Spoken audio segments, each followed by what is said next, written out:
Welcome sa SEDP Cooperative Pre-Membership Education Seminar. SEDP stands for Social Enterprise Development Partnerships, Inc., which is the mother organization of the SEDP Group established in 2004. Isa ang SEDP Cooperative sa 6 na organisasyon under the SEDP Group. It was registered under the Cooperative Development Authority on July 21, 2021. Our scope of operations is national. May 3 steps sa ating membership. Step 1 is to accept and sign the terms and conditions. Step 2 is to pay the share capital and membership fee. And step 3 is to create your SEDP Kasosyo online account. Our membership is in compliance with the CDA, Data Privacy Act, and the Anti-Money Laundering Act. Open to all natural persons who are Filipino citizens and of legal age ang ating membership. Ang common bond of membership natin ay ang affiliation sa SEDP Foundation, isa sa mga organisasyon under the SEDP Group. Ang mga regular members ay mga empleyado ng Social Enterprise Development Partnerships, Inc. at SEDP Development Finance, Inc., ang financing arm ng SEDP Group. Kailangang maging miyembro ng SEDP Foundation para maging associate member. Kailangan makompleto ang PMES at mag-commit to uphold the bylaws, policies, guidelines, rules, and regulations ng SEDP Co-op ang mga regular at associate members.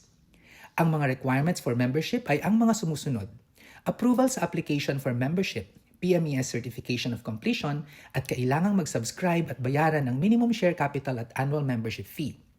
Ang annual membership fee ay automatic na ibabawas sa inyong SEDP wallet.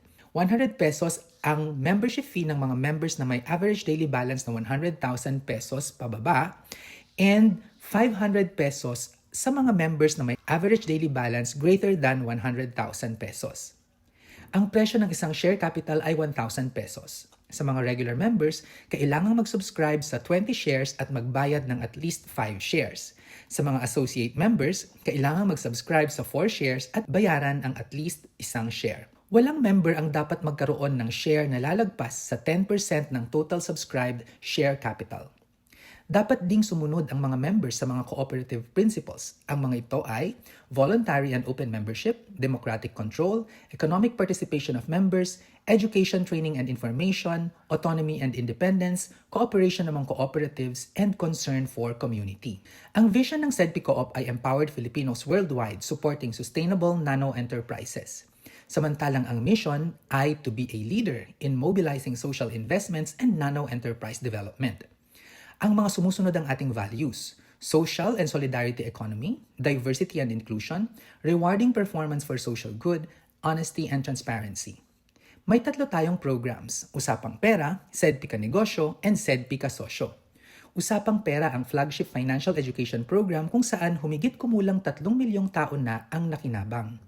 Halos nasa 1 milyon na ang ating followers sa YouTube, Facebook at TikTok. Sa pamamagitan ng ating financial literacy advocacy, marami ang nahihikayat na magdeposito ng savings o social investment sa atin. Sila ang ating mga kasosyo sa SEDP na naniniwala sa sustainability at tinatanggap ang profit and loss sharing scheme ng investments. Karamihan sa mga SEDP kasosyo ay overseas Filipino workers, retirees at micro-investors.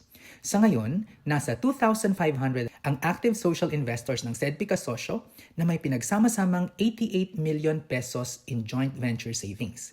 Sinusuportahan ng SEDP Kasosyo joint venture savings ang livelihood ng mga SEDP Kanegosyo nano-enterprises natin sa Mindanao, kung saan itinuturing natin silang mga business partners dahil kapantay natin sila.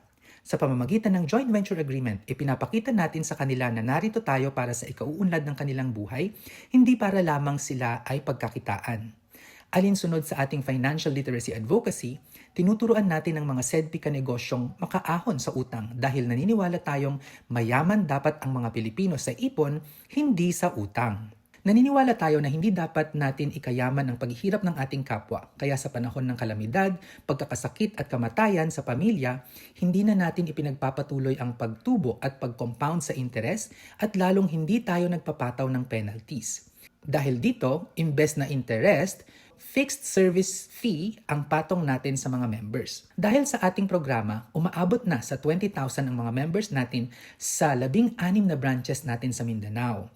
Dahil alam nating vulnerable groups ang ating mga members, built-in na ang social safety nets para sa kanila.